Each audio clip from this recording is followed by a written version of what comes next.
하나님께서 오늘 우리에게 주시는 말씀은 요한복음 4장 43절에서 54절까지 말씀인데요. 우리 한 절씩 교독하고 마지막 절은 한 목소리로 함께 봉독하겠습니다. 제가 먼저 43절의 말씀 읽겠습니다. 이틀이 지남에 예수께서 거기를 떠나 갈릴리로 가시며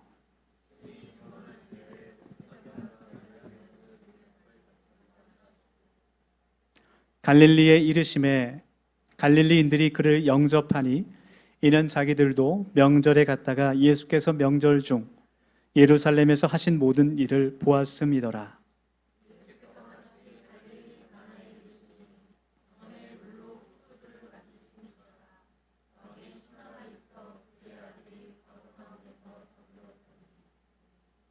그가 예수께서 유대로부터 갈릴리로 오셨다는 것을 듣고 가서 청하되 내려오셔서 내 아들의 병을 고쳐 주소서 하니 그가 거의 죽게 되었음이라.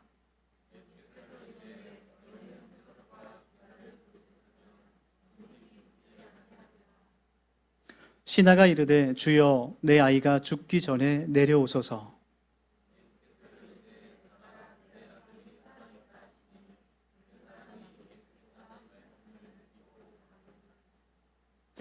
내려가는 길에서 그 종들이 오다가 만나서 아이가 살아있다 하거늘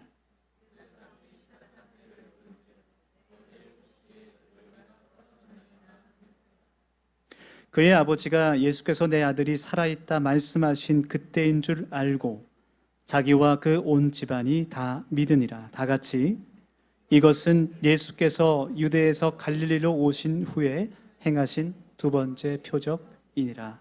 아멘. 네. 함께 성숙한 믿음을 가지라라는 제목으로 말씀을 나눌 텐데요. 우리 먼저 옆에 앞뒤에 계신 분들 인사하며 마음을 활짝 열길 원합니다. 이렇게 인사할까요? 하나님은 살아계십니다. 이렇게 인사하겠습니다. 네. 오늘도 예배 가운데 살아계신 하나님의 큰 은혜와 성령이 우리와 가득하기를 소망합니다. 여러분, 성경은 기적의 책이다라고 말할 수 있습니다. 성경 66권의 말씀들을 보면 많은 그런 하나님의 거룩한 말씀들과 예수님의 말씀들이 기록된 가운데 특별히 하나님께서 신비한 기적과 능력을 행하신 많은 이야기들이 담겨져 있습니다. 그리고 하나님의 기적은 지금 우리가 사는 이 시대에도 계속해서 일어나고 있습니다.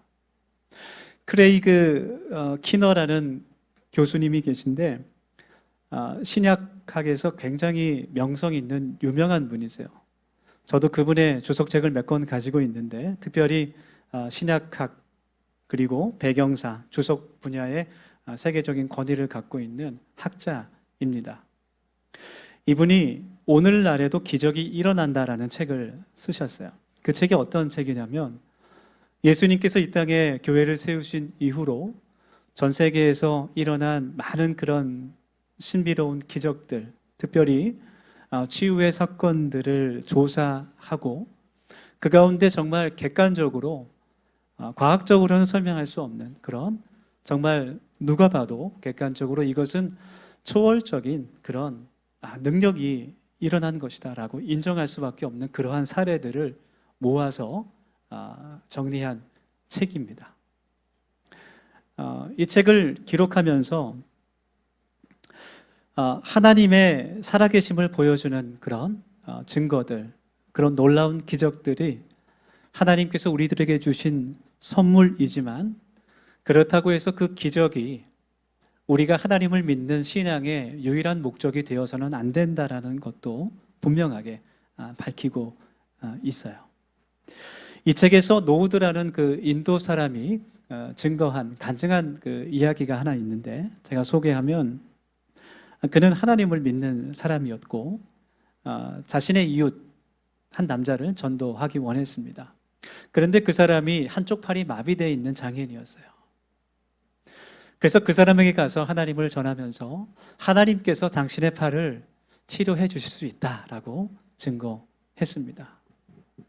그랬더니 그 친구가 그동안 참고 있던 어떤 분노와 화가 폭발하게 된 것 같아요. 네, 얼마나 많은 고생을 하고 또 그동안 자신이 받을 수 있는 치료도 많이 받았다 그래요. 그런데도 자기 마음처럼 팔이 낫질 않고 점점 악화되고 있는 상황 가운데 그동안 눌려있던 분노가 폭발한 겁니다. 그래서 그 노후돌한 사람에게 이렇게 말했어요. 당신이 믿고 있는 종교는 쓰레기다. 내가 믿고 있는 종교도 마찬가지로 쓰레기다. 그동안 수없이 시바신과 비슈누 신에게 내가 기도했지만 또 다른 신들에게 내가 기도했지만 아무 일도 일어나지 않았다. 이제는 내가 예수에게 기도하기를 원하는 것이냐? 그렇게 말했어요. 그런데 놀랍게도, 정말 놀랍게도 그 사람의 입에서 예수란 그 두 단어가 선포됐을 때, 이야기됐을 때 그의 마비된 팔이 하늘로 쭉 올라갔습니다. 그 사람의 의지와는 상관없이 그 마비된 팔이 올라갔어요. 깜짝 놀라서 자신의 팔을 쳐다봅니다. 충격을 받았어요. 그를 위해서 기도해 준 사람은 아무도 없었지만 그 사람이 예수라는 그 두 단어, 그 예수님의 이름을 말했을 때 하나님께서 그 사람의 마비된 팔을 치료해 주셨습니다. 할렐루야. 그리고 그곳에 있던 많은 사람들이 그 치료받은 사람들뿐만 아니라 그것을 목격한 사람들이 예수님을 믿고 회심하는 그런 일이 일어나게 됐어요. 이 세상이 창조된 그때부터 우리가 숨을 쉬며 살고 있는 이 순간까지 하나님은 영원토록 동일하신 분임을 믿습니다. 네, 어제나 오늘이나 내일이나 성경에 기록된 그 하나님이 우리가 믿고 의지하는 하나님이신 줄 믿습니다. 네, 하나님의 능력, 성령의 능력은 변함이 없는 것이죠. 다만 우리들의 믿음이 변하는 겁니다. 변하지 않는 그런 굳은 믿음을 소유하고 또 그 믿음으로 하나님 앞에 간구할 수 있는 우리 더세운 모든 청년들 또 성도님들이 되시기를 간절히 소망합니다. 오늘 본문 말씀은 예수님께서 사마리아 지역에 가셔서 전도하시며 많은 사람들에게 복음을 전하시고 그 다음에 사마리아 지역을 벗어나서 이제 갈릴리로 가실 때에 일어난 사건이에요. 예수님께서 공생의 초기에 예루살렘으로 가셨다가 다시 갈릴리 지역으로 가시는 도중에 먼저 사마리아 지방을 지나가시게 됩니다. 그곳에서 우물가에서 한 여인을 만나시죠. 그리고 그 여인에게 참된 예배자가 누구인지 알려주시게 되고 그 여인의 입을 통해서 그 마을에 예수님을 믿는 사람들, 하나님의 구원이 이루어지게 됩니다. 그리고 나서 갈릴리로 올라가실 때 주님께서 한 사람을 만나시게 되는데 그 사람은 왕의 신하였어요. 그리고 그 사람의 아들이 지금 죽을 병에 걸려서 거의 죽게 생겼습니다. 그 왕의 신하는 예수님께 와서 자신의 아들을 살려달라고 간절히 간구하고 있습니다. 이 말씀에 나오는 이 왕은 헤롯 안티파스라고도 하는 그 왕이었어요. 헤롯의 아들 되는. 우리 성경 공부하신 분들은 아마 고개를 끄덕끄덕 하시는 것 같습니다. 그 헤롯 안티파가 갈릴리 지역을 다스리는 분봉왕이었는데 이제 세례 요한을 죽인 장본이기도 하죠. 그 왕의 신하였던 사람이 예수님께 와서 부탁을 하고 있어요. 그 왕의 신하가 누구인지는 구체적으로 성경에 나와 있지 않기 때문에 어떤 주석가들은 사도행전 13장 1절에 나오는 헤롯의 젖동생 마나엔일 것이다 라고 추측하기도 합니다. 그 말씀에 나오는 헤롯도 헤롯 안티파인데 젖동생이란 말은 실제로 친족이 아니라 같이 왕궁에서 자란 친구를 말하는 것이죠.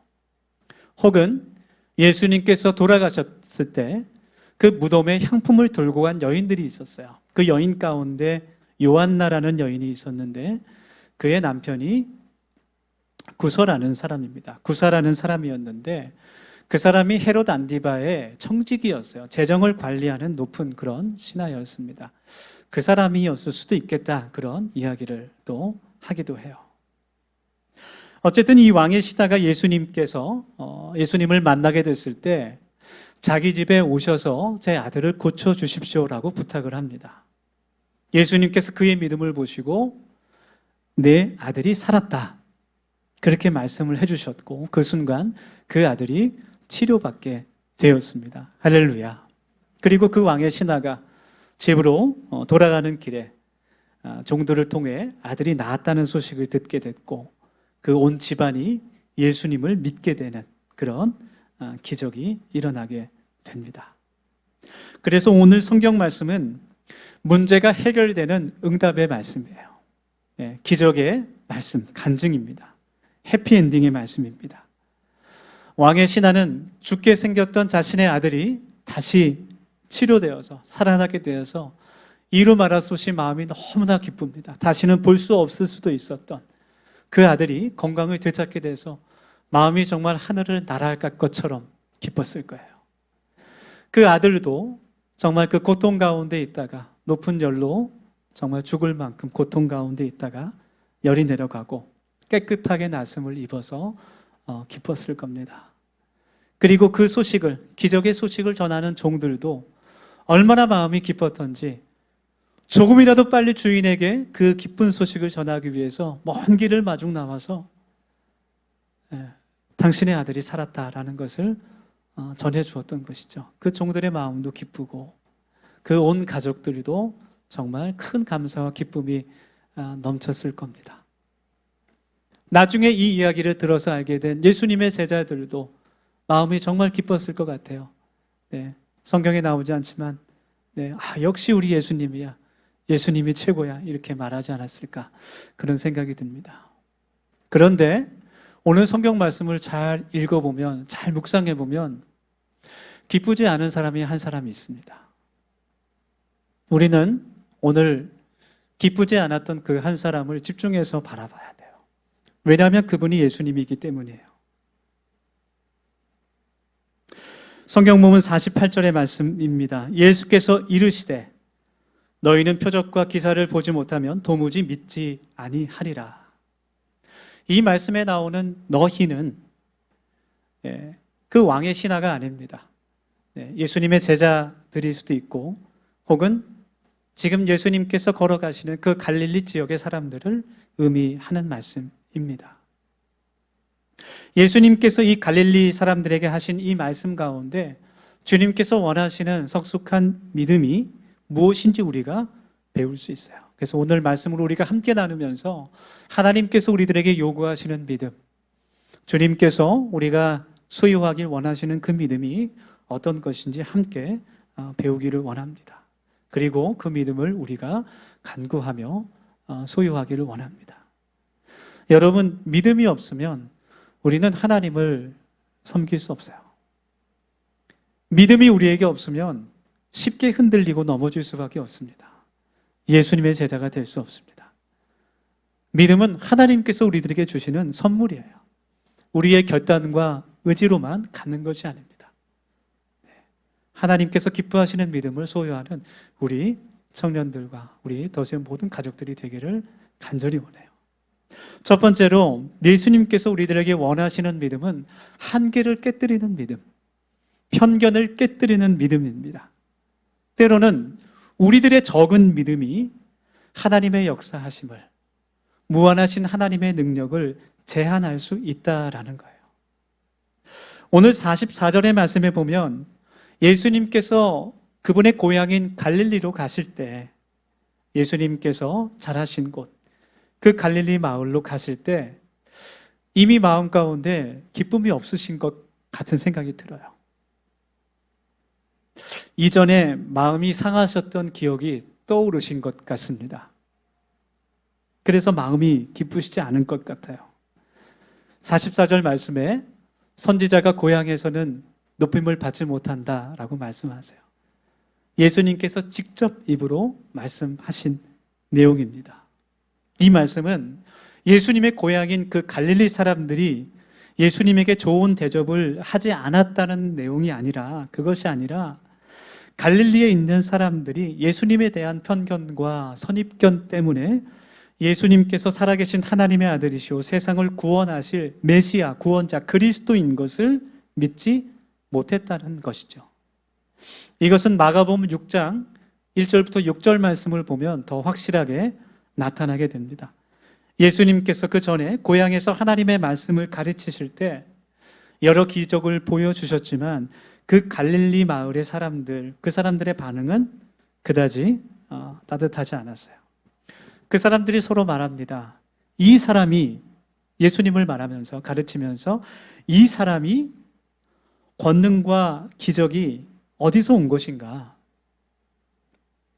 이 사람이 우리가 알고 있는 목수 요한과 요셉과 마리아의 첫째 아들이 아니냐?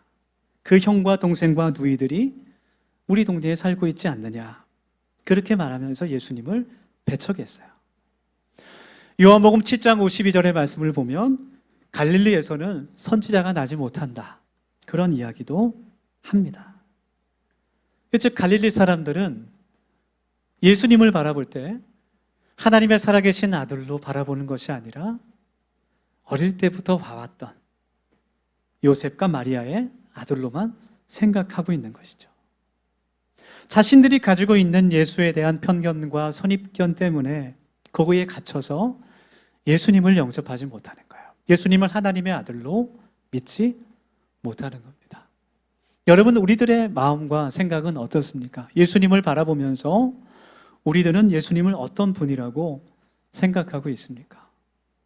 혹시 예수님을 나의 편견과 선입관 속에 가두어 놓고 있는 것은 아닌지, 나의 생각 때문에 예수님의 무한하신 그 사랑과 능력이 제한되고 있는 것은 아닌지 모르겠어요. 때때로 이제 상담을 하게 되면 전에 어떤 분은 그렇게 말해요. 하나님은 나를 용서하실 수 없습니다.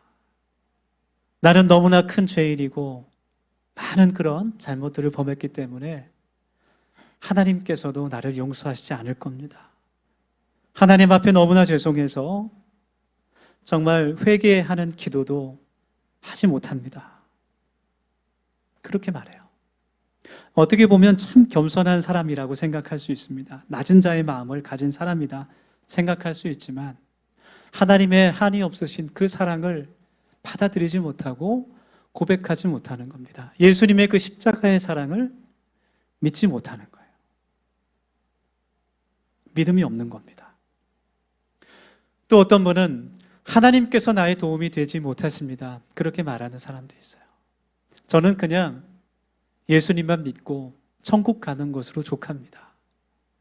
이 세상에서 살아가면서 내가 금식도 해보고 철야도 해보고 많은 그런 기도도 했지만 응답되지 않았다는 것이죠. 그분이 믿는 하나님과 성경에 나온 성경 말씀에 기록된 하나님이 다른 분일까? 그분의 잘못된 그런 생각과 믿음이, 그런 신념이 왜곡된 것이죠. 예수님께서 마태복음 9장에서 눈을 뜨게 될 것이라고 믿었던 그 두 소경을 만나실 때 그 소경의 믿음을 보시고 너희의 믿음대로 되지어다 그렇게 말씀해 주세요. 너희의 믿음대로 되지어다 그렇게 말씀해 주십니다. 여러분, 우리는 우리의 믿음을 제한하고 있던 그 편견과 한계를 깨뜨려야 됩니다. 하나님의 능력, 예수님의 능력은, 성령님의 능력은 우리의 지식과 상식과 이성을 뛰어넘는 능력이 있다는 것을 우리가 인정하기를 원합니다. 그래서 우리의 삶 가운데 하나님께 간구하며 기도하며 나아가는 거예요. 예수님께서도 마태복음 7장 말씀에서 구하라, 찾으라, 두드리라 말씀해 주시는 거예요. 여러분, 기도하지 못하는 이유가 뭘까요? 믿음이 없기 때문이에요. 믿음이 없는 사람은 기도하지 않습니다. 하나님께 나아갈 때, 기도할 때 특별히 믿음으로 나아가야 한다라는 거예요. 여러분, 얼마나 기도하십니까? 때로는 내가 간구하는 것들이, 내가 하나님께 구하는 것들이 나의 헛된 욕심이처럼 생각될 때가 있어요. 내가 너무 이기적인 사람처럼 느껴질 때가 있어요. 특히 청년들이 그런 말을 많이 해요. 너무 내 욕심만을 구하는 것이 아닌가. 그런 생각이 들 때도 있습니다. 내가 너무 염치 없는 사람이 아닌가 그런 생각을 할 때도 있어요. 그러나 여러분, 하나님은 어떤 분이십니까? 우리의 아버지 되시는 분입니다. 아버지와 자녀들 사이에는 염치 같은 건 없는 거예요. 우리가 잘못 구할 수 있습니다. 그러나 그럼에도 불구하고 하나님께서 우리를 선한 길로 인도하실 것이라는 그 신뢰가 우리에게 있어야 하는 겁니다.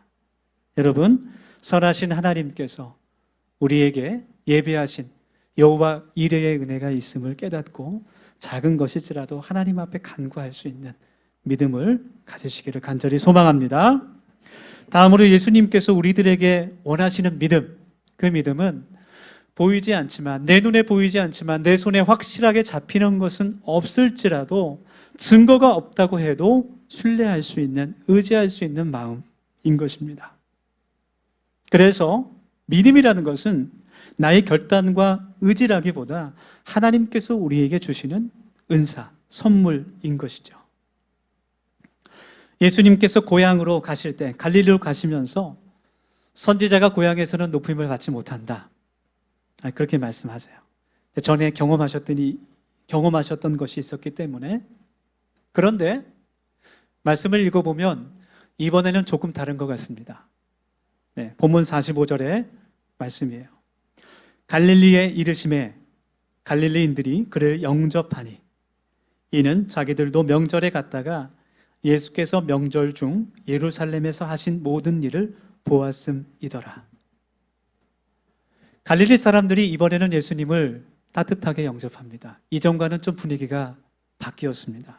왜 그랬을까요? 그 이유는 예수님께서 갈릴리에 오시기 전에 예루살렘에서 행하셨던 그 기적들과 능력을 본 사람들이 있었고 또 들은 사람들이 있었기 때문이었어요.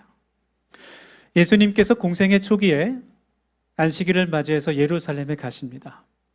그곳에 가셔서 예루살렘 성전에 들어가셔서 그 성전 안에서 재물을 매매하는 사람들, 환전하는 사람들의 상을 뒤엎으시며 그들을 꾸짖으세요. 이것은 굉장한 사건입니다. 그 일로 예수님께서 이제 유다 전 지역에 알려지게 되셨어요. 많은 예수님에 대한 소문이 퍼지게 됐습니다. 그리고 예수님께서 유월절이 지나가시고 난 후에 바로 갈릴리로 올라가신 것이 아니라 약 8개월 정도 그곳에 머무시면서 하나님 나라의 복음을 전하시고 또 많은 기적과 능력을 행하시는데, 그것이 요한복음 3장 23절에 기록되어 있어요. 유월절에 예수께서 예루살렘에 계시니 많은 사람이 그의 행하시는 표적을 보고 그의 이름을 믿었으나. 2월절에 갈릴리에서 온 많은 사람들도 그곳에서 예수님을 만났던 겁니다. 많은 기적과 능력을 행하시는 예수님을 목격했습니다.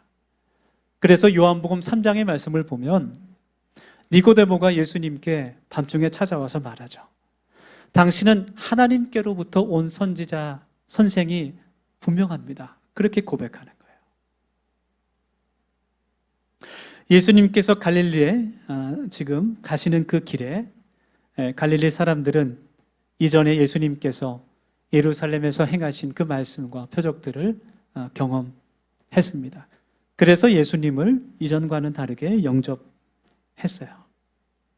그러나 이것은 예수님께서 원하시는 믿음이 아니었습니다.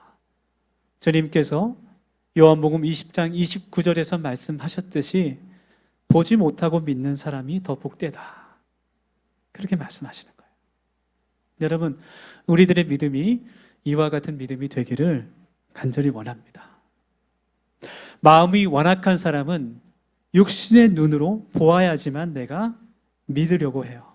예수님 당시에 예수님을 대적했던 바리새인들, 서기관들이 그러한 사람들이었습니다. 내 눈앞에 하나님의 기적을 보이라, 병이 낫는 것을, 또 하나님의 계시를 내 앞에서 말하라, 그러면 내가 믿겠다. 그것은 어린아이의 신앙입니다. 불완전한 신앙입니다.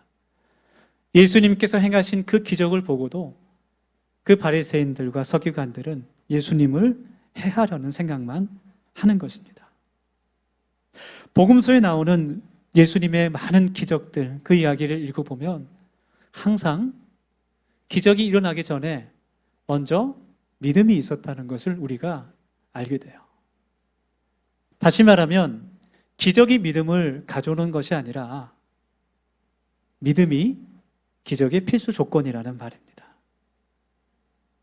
예수님께서 길을 지나실 때 12년간을 혈류병으로 고생했던 그 여인의 마음 가운데 내가 예수님을 몰래 쫓아가서 그 옷자락 끝에만 만져도 내 병이 나을 수 있겠다. 그런 믿음이 그 여인에게 있었어요. 예수님께 자신의 종의 질병을 치료해 달라고 왔었던 그 백부장에게는 예수님께서 내가 너희 집으로 가겠다라고 말씀하셨지만 예수님, 저도 수하에 종이 있는 사람입니다. 오실 필요가 없습니다. 말씀만 하옵소서. 예수님께서 말씀만 하셔도 내 종이 병에서 나음을 입겠다라는 믿음이 그에게 있었다는 거예요. 그래서 예수님께서 그 백부장에게 내가 이스라엘에서 이러한 믿음을 본 적이 없다. 그렇게 칭찬해 주시는 겁니다. 오늘 본문 말씀에 나오는 이 왕의 신하도 예수님의 말씀을 믿었어요. 본문 49절 50절의 말씀 제가 읽겠습니다. 신하가 이르되 주여 내 아이가 죽기 전에 내려오소서. 예수께서 이르시되 가라 내 아들이 살아있다 하시니 그 사람이 예수께서 하신 말씀을 믿고 가더라. 처음에는 예수님께서 나의 집으로 오셔야 내 아이가 나을 수 있다라고 믿었어요. 그런데 예수님께서 내 아들이 살아있다 그렇게 말씀하셨을 때 그 말씀을 믿었습니다. 그리고 맨 뒤에 그 가더니 저 단어가 참 중요한 단어예요. 믿고 자신의 집으로 갔습니다. 성숙한 믿음은 그 뒤에 반드시 순종의 행위가 따라온다라는 거예요. 여러분, 이 왕의 신하의 집은 지금 예수님을 만난 곳에서 30km 정도 떨어져 있는 곳이에요. 가버나움 근처. 정확히는 32km 정도. 잠깐 내가 집으로 가서 확인하고 다시 예수님께 올 수 있는 거리가 아닙니다.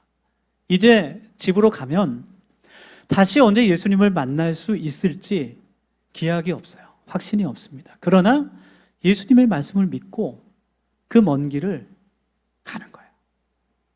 도중에 자신의 종들을 만납니다.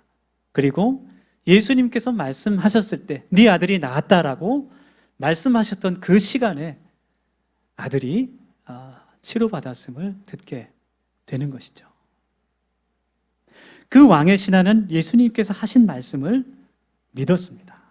주님의 말씀을 믿었습니다. 할렐루야. 네.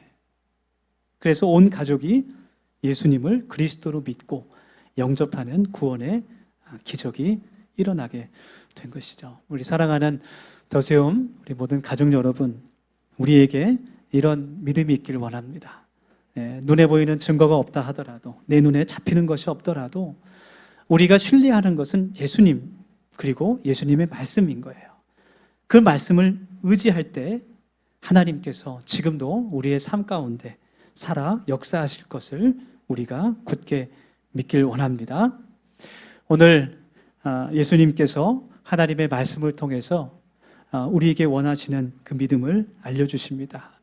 성숙한 믿음은 먼저 하나님께는 불가능이 없다라는 그러한 믿음이고, 두 번째는 정말 눈에 보이는 증거가 없다 할지라도 하나님의 말씀, 예수님의 그 말씀을 신뢰하는 순종의 믿음입니다.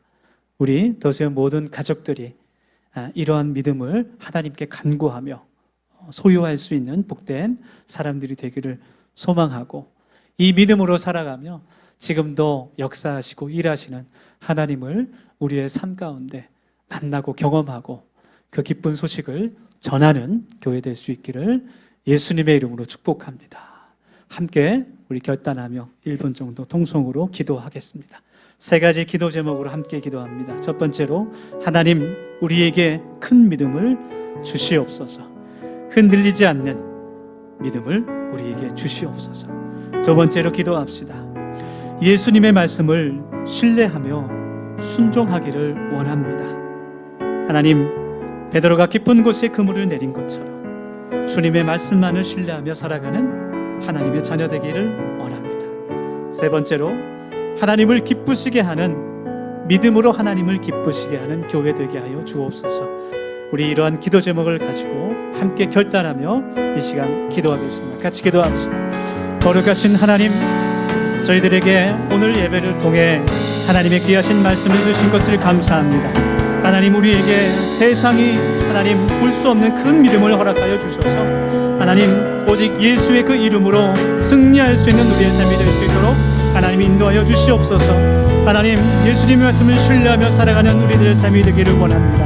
하나님, 그 어떤 것보다도 강하신, 그 어떤 것도 끊을 수 없는 그 하나님의 사랑을 신뢰하며 예수님의 말씀을 따르며 순종할 수 있는 믿음을 허락하여 주시고, 내 안에 하나님, 내 스스로를 갖춰놓은 그 모든 한계들과 생각들과 편견들을 주님 깨뜨려 주시고, 하나님 보시기에 순수한 믿음으로 나아갈 수 있는, 그 믿음으로 하나님을 기쁘시게 할 수 있는 우리 모두가 될 수 있도록 하나님께서 은혜 베풀어 주시옵소서. 날마다 우리의 삶에 주관하시고 하나님 역사하여 주시는 그 하나님을 우리가 만날 수 있도록 하나님 도와주시고, 그것이 우리 기쁨과 하나님 증거가 되어 그 기쁜 소식을 전할 수 있는 교회로 살아갈 수 있도록 하나님께서 은혜 베풀어 주시옵소서. 주님께서 우리의 삶에 충만하게 함께 하실 것을 믿고 나아가는 우리가 되기를 소망합니다. 아버지 하나님, 역사하여 주시옵소서. 간절히 기도하며 주님 나아갑니다.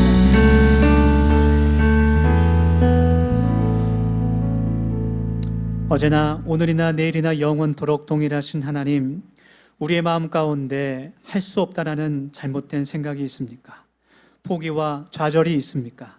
예수 그리스도의 이름의 능력으로 떠나가게 하시며 주님께서 우리와 함께 하시고 지금도 우리의 삶 가운데 살아 역사하신다는 믿음을 소유할 수 있는 복된 하나님의 자녀 삼아 주시옵소서. 예수님의 이름으로 기도드립니다. 아멘.